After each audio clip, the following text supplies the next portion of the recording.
IPL 2025-এর mega নিলামে unsold ছিলেন মুস্তাফিজুর রহমান। তবে শেষমেশ আইপিএলের আঙিনায় মাথা গলিয়ে দিয়েছেন বাংলাদেশের এই তারকা পেসার।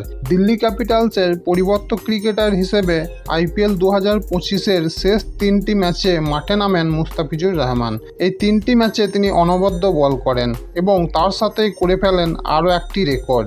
মুস্তাফিজুর দিল্লির হয়ে আইপিএল 2025-এর 3 ম্যাচে মাঠে নেমেছেন এবং এখানে তিনি 4টি উইকেট দখল করেছেন। শনিবার পাঞ্জাব কিংসের বিরুদ্ধে 4 ওভারে 33 রান খরচ করে 3টি উইকেট তিনি দখল করেন। এই ম্যাচে তিনি প্রিয়ান্স আরিয়া, শশাঙ্ক সিং এবং মার্কো জ্যানসনকে আউট করেছেন। সমীর রিজভি ম্যাচের সেরা ক্রিকেটারের পুরস্কার জিতলেও দিল্লির জয়ে মুস্তাফিজুরের অবদান অস্বীকার করার কোনো জায়গা নেই। উল্লেখযোগ্য বিষয় হলো শনিবার পাঞ্জাব কিংসের বিরুদ্ধে 3টি উইকেট নেওয়ার সুবাদে দুর্দান্ত এক ব্যক্তিগত রেকর্ডের সামনে এসে পড়েন মুস্তাফিজুর রহমান। আইপিএলে সবথেকে বেশি উইকেট নেওয়া বাংলাদেশি বোলারদের মধ্যে তিনি হয়ে যান প্রথম স্থান। এর আগে এই রেকর্ডটি ছিল বাংলাদেশের প্রাক্তন অলরাউন্ডার সাকিব আল হাসানের।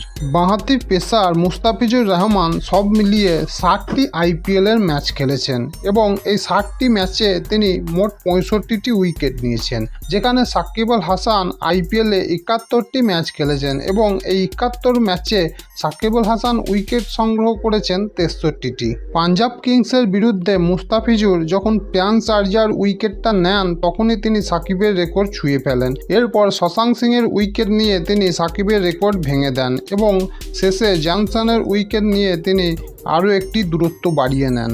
এখনও পর্যন্ত আইপিএল 2025-এ দিল্লি ক্যাপিটালসের হয়ে মুস্তাফিজুর রহমান খুব ভালো পারফরমেন্স করেছে। তিনি দিল্লিতে গুজরাট টাইটান্সের বিরুদ্ধে 3 ওভারে 24 রান দিয়ে কোনো উইকেট পাননি। এরপর ওয়াংখেড়েতে মুম্বাই ইন্ডিয়ান্সের বিরুদ্ধে 4 ওভারে 30 রান দিয়ে একটি উইকেট তুলে নেন এবং সবার শেষ জয়পুরে পাঞ্জাব কিংসের বিরুদ্ধে 4 ওভারে 33 রান দিয়ে 3টি উইকেট তিনি নেন।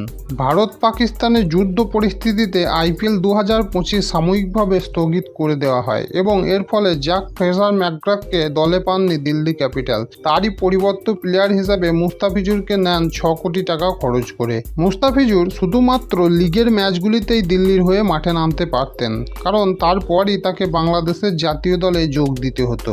দিল্লি যদি প্লে অফে উঠত তাহলেও মুস্তাফিজুর কিন্তু প্লে অফের ম্যাচগুলি খেলতে পারতেন না।